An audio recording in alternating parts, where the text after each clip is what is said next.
President Cyril Ramaphosa has called on mayors, councillors and government representatives to turn local government around.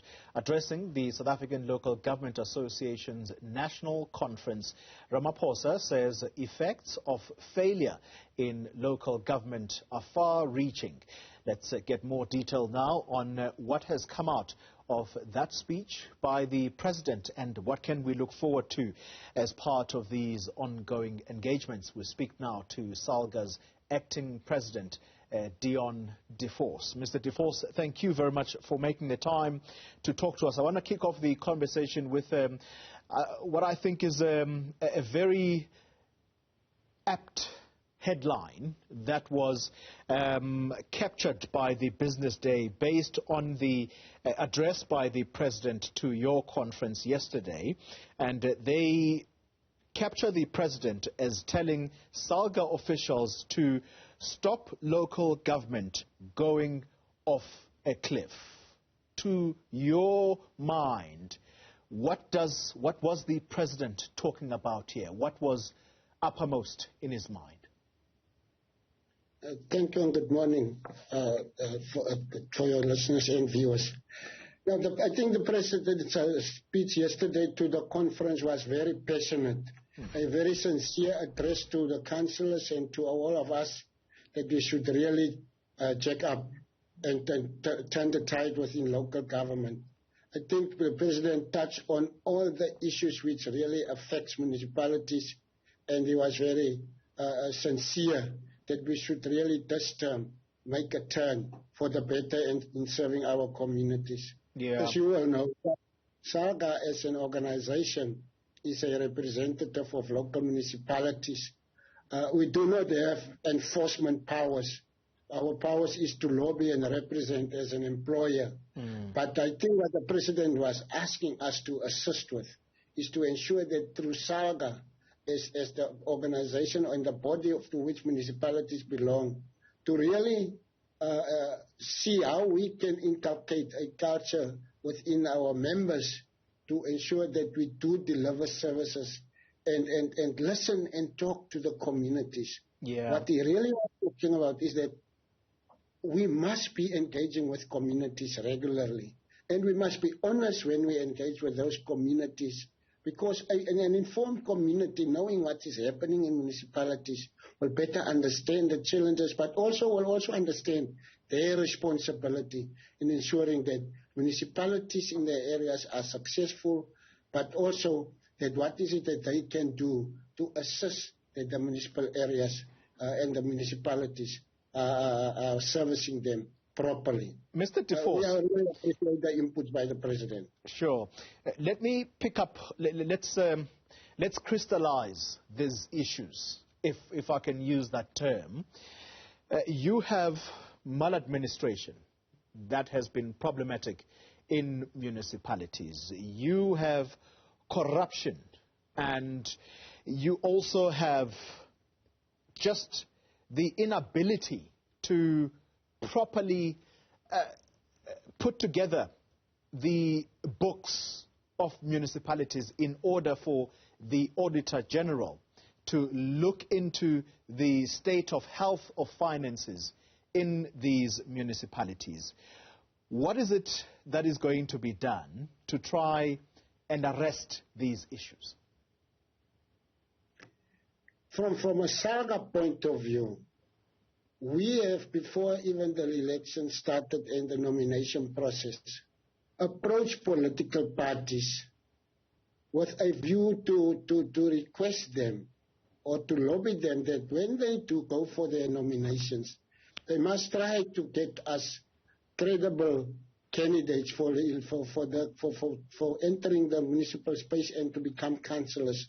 Because SALGA is receiving what is the outcomes of elections, and then SALGA have to work with that to ensure that we empower these people who come into local government to do the constitutional duties. From the SALGA's point of view, our task is to empower them, and we did already start with the induction of councillors, and we've added a number of other courses into the module, especially the one of ethical leadership and what is expected of a leader within the municipality. And also, we emphasize the Auditor General, we brought him in, and the Human Rights and the Public Protector to assist us throughout the training also and the Auditor General participated his office within our induction program for municipalities. Yeah. I think we have to talk to the conscience of leaders who come into local government.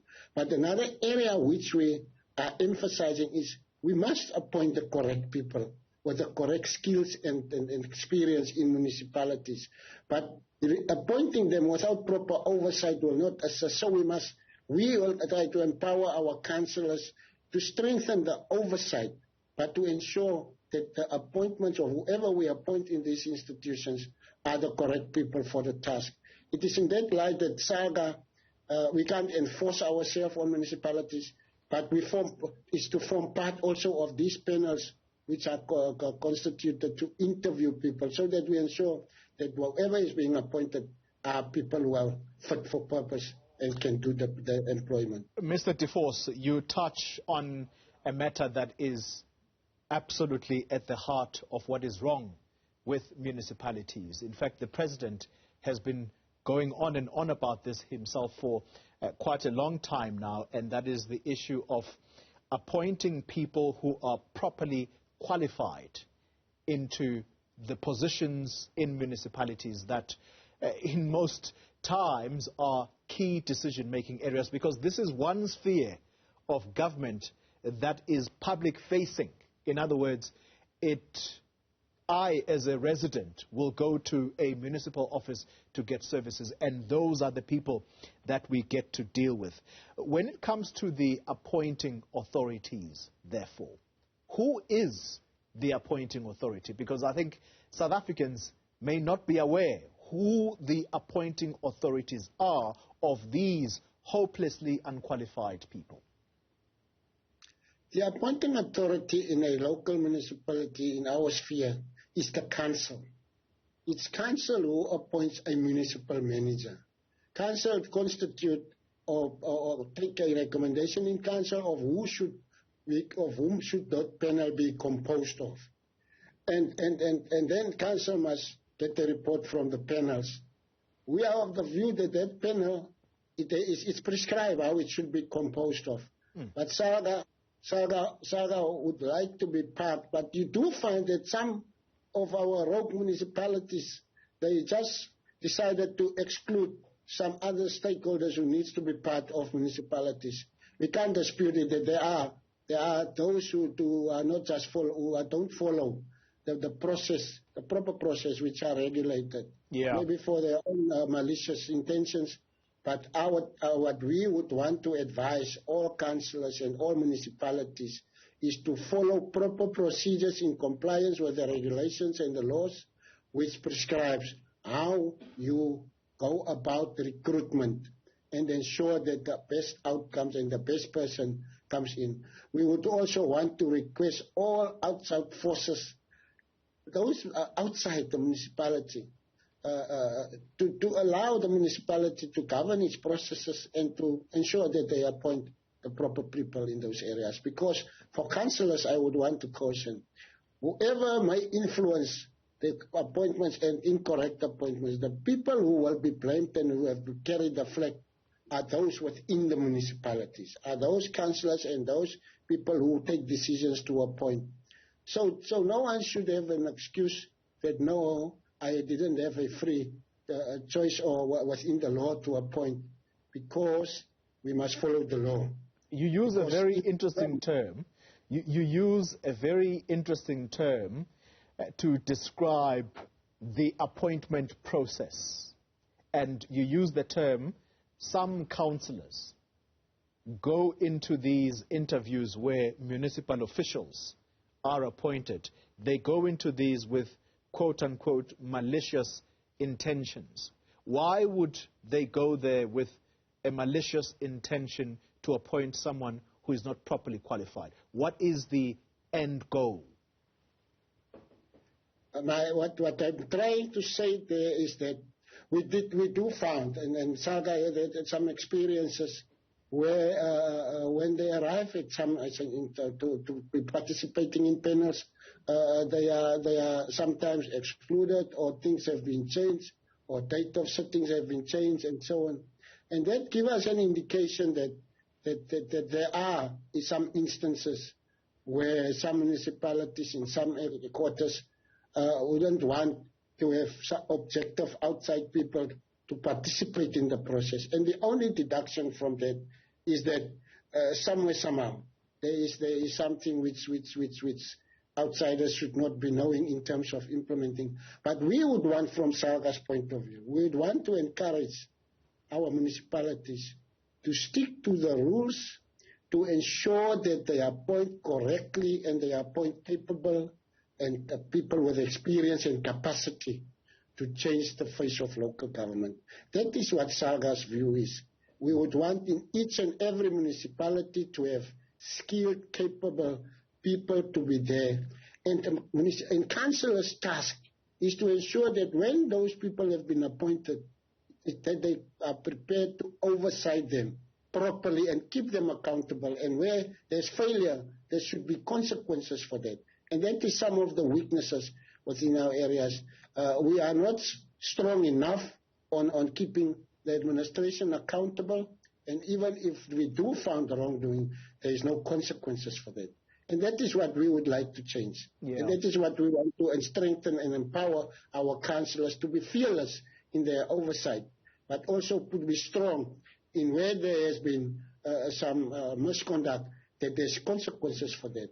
It's the only way how we will change the narrative and the perception of local government being the worst place to be.